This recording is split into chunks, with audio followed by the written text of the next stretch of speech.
Imagine waking up one day with no electricity, no gas stove, no lighter, nothing. Just you, some rocks, and a very dark, very cold world. Now imagine figuring out fire from scratch, not using it, discovering it. That is exactly what our ancestors had to do, and the story of how they pulled it off is way stranger and more fascinating than anyone talks about. Stick around, because this is going to change how you think about the most important discovery in human history.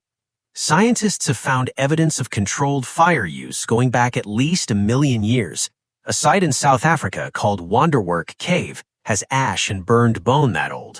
Some researchers think it goes back even further, maybe 1.5 million years. To put that in perspective, writing was only invented about 5,000 years ago. Fire was our original technology. Everything else came after.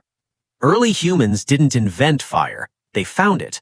Lightning strikes, volcanic eruptions, spontaneous grass fires. Fire existed in nature long before humans got involved. The real question isn't where fire came from, it's how humans went from running away from it to actually using it. That shift, that moment of wait, this could be useful, that's the real story. Here's where it gets interesting. Scientists believe the first interaction was almost definitely accidental. Maybe a human watched fire kill an animal and found the cooked meat afterward.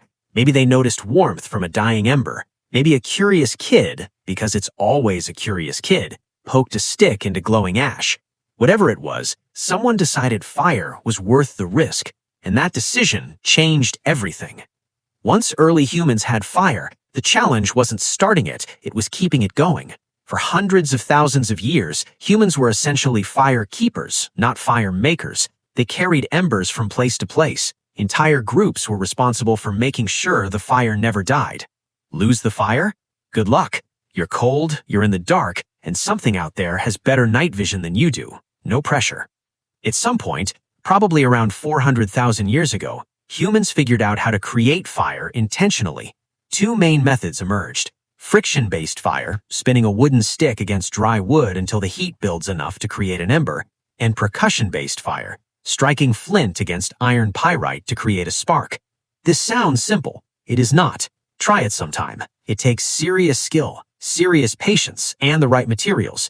Early humans basically had to become chemists without knowing what chemistry was. Cooked food meant more calories and easier digestion. Better nutrition meant bigger brains. Bigger brains meant better tools. Fire also meant warmth, which meant humans could survive in colder climates. It meant light, which extended the day. It meant protection from predators. And it meant something even bigger. People gathered around fire. They talked. They told stories. Fire didn't just feed the body. It built the social brain. Some anthropologists argue that fire is literally why human culture exists at all. We started this thinking about fire as a tool. But fire might have actually built us. The act of gathering, sharing, staying warm, telling stories. That's humanity, and it all traces back to some brave, possibly reckless ancestor who decided not to run. One decision, one moment, 1 million years of everything else. Fire wasn't just our first technology, it was the spark, and I mean that literally, that turned a species into a civilization. So here's something worth sitting with. If fire shaped the human brain, the human body, and human culture, what does that say about the next transformative technology doing the same thing to us right now? If that made you think, hit subscribe, because this channel exists for exactly these kinds of questions, and there are a lot more where that came from.